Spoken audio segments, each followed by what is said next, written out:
السادة المعلمين المتقدمين للحصول على شهادة الصلاحية لوظيفة موجه فني، السلام عليكم ورحمة الله. إن شاء الله من خلال الفيديو ده نقدم جميع أسئلة أساسيات التوجيه الفني، جميع الأسئلة الفعلية التي وردت في اختبارات الأكاديمية من سنة 2020 إلى سنة 2024 في المجال الرابع اللي هو التوجيه الفني، أدواره ووظائفه وأهدافه، طبعا بالإجابات الصحيحة مع عرض مصدر الإجابة. بس يا ريت لو أنت أول مرة بتشوفني تدعمني بالاشتراك في القناة وتعمل إعجاب بالفيديو وتعمل شير ليصل لأكبر عدد من السادة الزملاء المعلمين. ومن غير ما أطول عليك يلا بينا نبدأ نعرض أسئلة الاختبارات من سنة 2020 حتى إبريل 2024. المجال الرابع التوجيه الفني، أدواره ووظائفه وأهدافه. السؤال رقم 1: يسمى تقويم الأنشطة والمهام التي يتمكن المعلم من القيام بها في مواقف حقيقية فعلية واقعية به: التقويم البنائي، التقويم التكويني، التقويم النهائي، التقويم التصحيحي. طبعا ده بيسمى التقويم البنائي.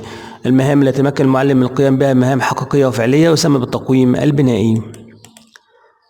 السؤال الثاني بيقول: الوظيفة التربوية التي يختص شاغلها كقائد تربوي بالمشاركة في اقتراح السياسة العامة للمادة الدراسية والتخطيط لها بهدف تحسين العملية التعليمية وحصر الاحتياجات التعليمية هي وظيفة مدير الإدارة التعليمية، وكيل المدرسة، الموجه الفني، مدير المدرسة. طبعا دي وظيفة الموجه الفني. طبعا وظيفة الموجه الفني الوظيفة التربوية اللي بتختص شاغلها بالاقتراح السياسات العامة للمادة الدراسية.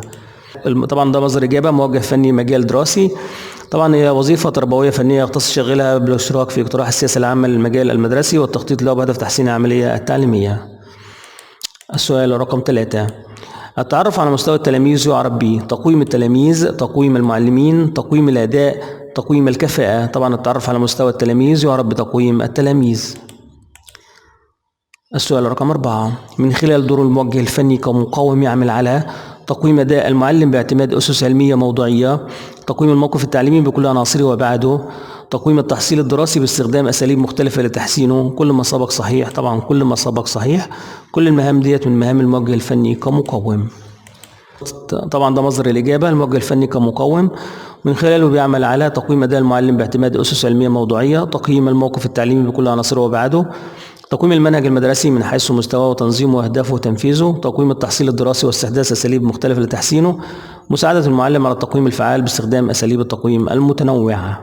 السؤال رقم 5: من الصفات الخاصة بالكفاءة الشخصية للموجه الفني أن يتصف بالنزاهة والعدل والقدرة على القيادة، غزارة المادة العلمية وسعة الاطلاع، فهم طبيعة العملية التعليمية ووظيفة المعلم، الإلمام بالشؤون المالية والإدارية. طبعا من الكفاءات الشخصية للموجه الفني أن يتصف بالعدل والنزاهة والقدرة على القيادة.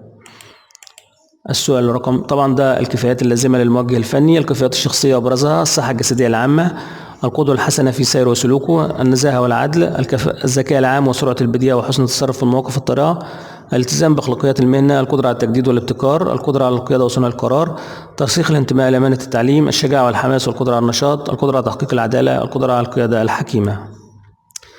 السؤال رقم 6: من واجبات المعلم كموجه فني التعرف على الميول الدراسية والمهنية للتلاميذ.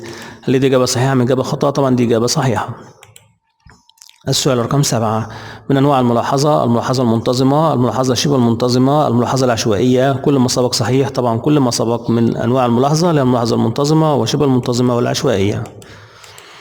السؤال رقم 8: لا يتشابه التوجيه الفني المتنوع والتوجيه التطويري. إجابة صحيحة من إجابة خطأ. طبعا دي برضو إجابة صحيحة، لأن التوجيه الفني المتنوع بيجدد فيه الأفكار، إنما التوجيه التطويري يقوم بالإشراف فقط. السؤال رقم 9: نموذج توجيهي يراعي تنوع المعلمين وتفاوت حاجاتهم وقدراتهم المهنية، فيقدم خيارات متعددة ومتنوعة للنمو المهني ويقدر مهنية المعلمين عن طريق تفعيل دورهم في أنشطة النمو المهني.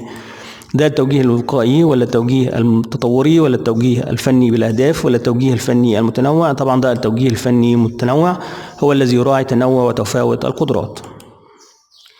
السؤال رقم 10: من مهام الموجه الفني كقائد تربوي نقل التجارب الناجحة بالمدارس إلى المعلمين، تفعيل المجالس الإدارية وتنظيم الاجتماعات بالمدارس، الإشراف على أعمال الموظفين بالمدرسة وتوزيع العمل بينهم، فحص طلبات الطلاب المستجدين قبل التحقهم بالمدرسة. طبعا من مهام الموجه الفني كقائد تربوي نقل التجارب الناجحة بالمدارس إلى المعلمين.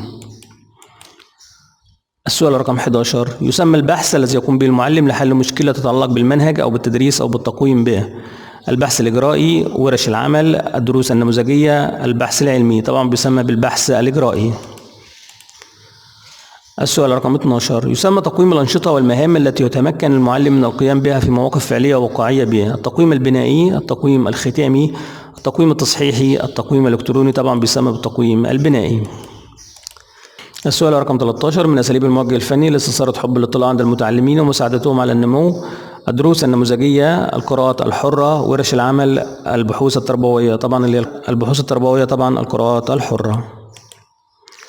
السؤال رقم 14: نمط من التوجيه لتحفيز المعلمين: التوجيه البنائي، التوجيه الوقائي، التوجيه المباشر، التوجيه الكلينيكي. طبعا التوجيه البنائي أو التحفيزي هو الذي يستخدم لتوجيه أو تحفيز المتعلمين.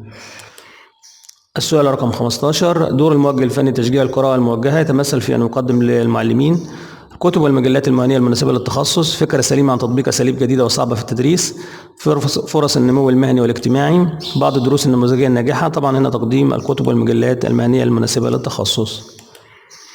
السؤال رقم 16: من الخطوات والمراحل الأساسية لتكوين بنوك الأسئلة: تحديد الأهداف المراد تحقيقها، تجميع الأسئلة، كتابة عدد كبير من الأسئلة، جميع ما سبق صحيح. طبعا جميع ما سبق صحيح. السؤال رقم 17: التقويم هو إصدار الحكم على شيء اعتمادا على معايير محددة مثل جيد ومتوسط وضعيف. إجابة صحيحة أم إجابة خاطئة؟ إجابة خاطئة، لأن ده طبعا مفهوم التقييم وليس مفهوم التقويم. السؤال رقم 18: الاختبارات المسحوبة تستخدم لعدد صغير من التلاميذ. إجابة صحيحة أم إجابة خاطئة؟ طبعا دي إجابة خاطئة لأنها تستخدم لعدد كبير من التلاميذ. رقم 19: التقويم الشامل للمدرسة يتضمن عنصري المنهج المدرسي وتقويم أداء المعلم فقط، ولا يتضمن تقويم أداء الطالب أو الإدارة المدرسية. إجابة خاطئة. السؤال رقم 20: يمكن إزالة الحواجز بين المعلمين والموجهين من خلال الدروس النموذجية. إجابة صحيحة أم إجابة خاطئة؟ إجابة خاطئة طبعا من خلال ورش العمل.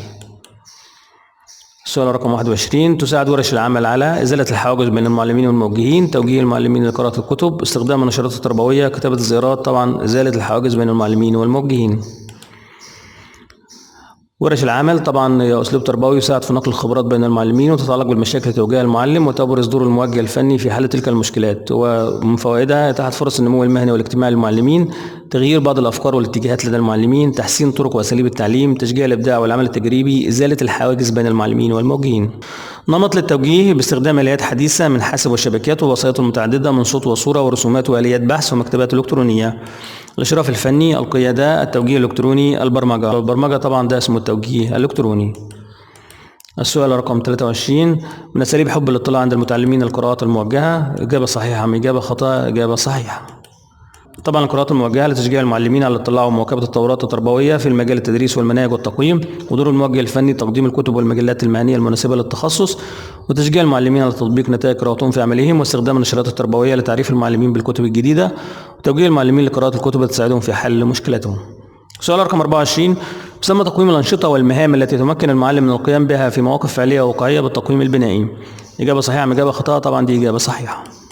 السؤال رقم 25: يسمى البحث الذي يقوم به المعلم لحل مشكلة تتعلق بالمنهج والتدريس والتقويم بالبحث الإجرائي. إجابة صحيحة. وفي النهاية يا ريت لو كان عجبك الفيديو ما تنساش تدعمني بعمل سبسكرايب للقناة، تشترك معايا في القناة وتعمل إعجاب بالفيديو وتعمل شير ليصل أكبر عدد من السادة الزملاء المعلمين. ولو عندك أي سؤال أو استفسار اكتبوا لي في التعليقات وأنا أرد عليك على طول إن شاء الله.